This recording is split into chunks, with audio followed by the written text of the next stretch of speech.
Alright, show you the little Dimebag rig here. Got all his gear. Starting with Furman PQ4.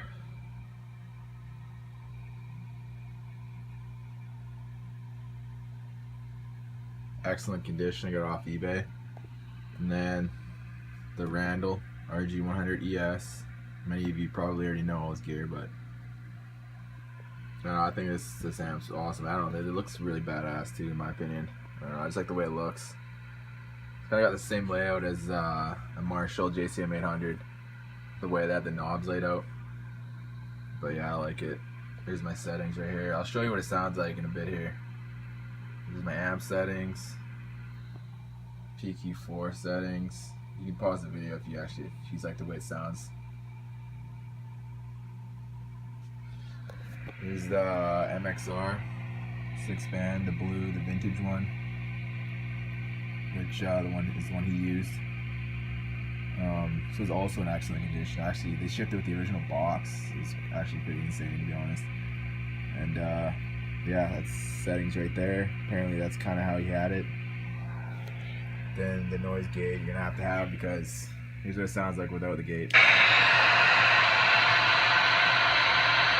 The Furman and causing that's pretty gnarly.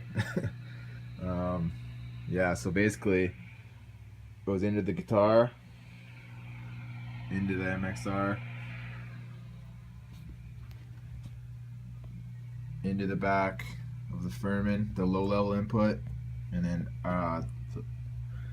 the low level input, and then the low level output goes around,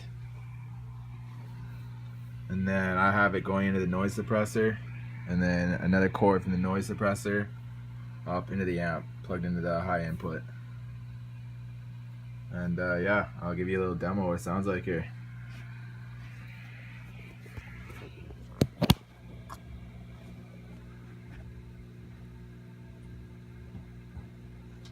I'll play a little bit of walk, some simple riffage, get the basic sound.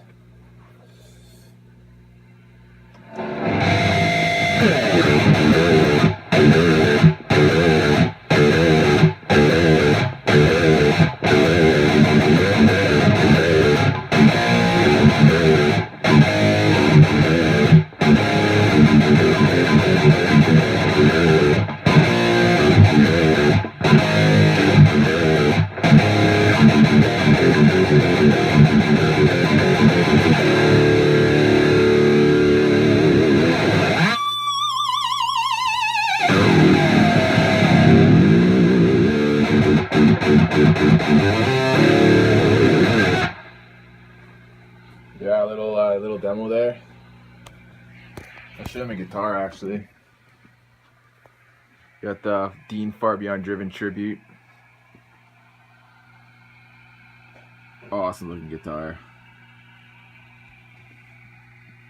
If you're finding a Dimebag, you know this is one of his main guitars he used. That with the Dean from Hell. Back in the early days, before he switched to Washburn. Yeah, I got the Dimebucker in there. I actually find it has more grind and output than the Bill Lawrence L500XL. I actually have that in my Dean from Hell. Broke a string on that the other day though, so that's out of commission for a little bit here. And yeah, man, that's pretty much it. I got the Randall matching cab. I think it's the R412 BC, has British Celestians in it. The G12 M70s, I think they are. They got a lot of low end in them, so they're good. They match really well with solid state amp, in my opinion. But yeah, another thing, I got the input level on Furman at about 9.5. I find that's a sweet spot for it.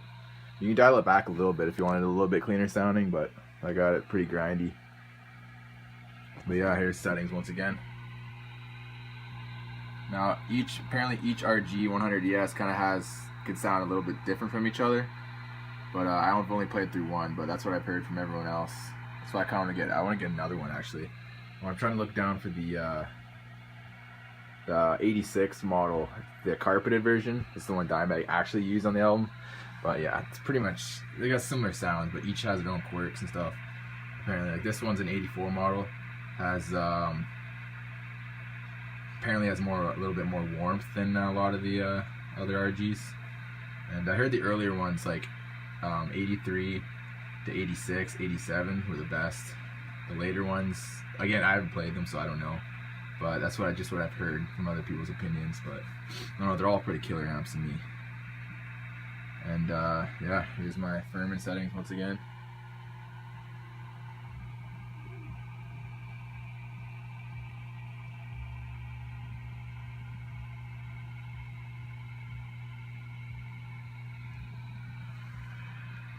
But yeah, man, that's basically it. Hope you enjoyed my video, and hope you dig the tone if you try the same settings I have on the gear. Later.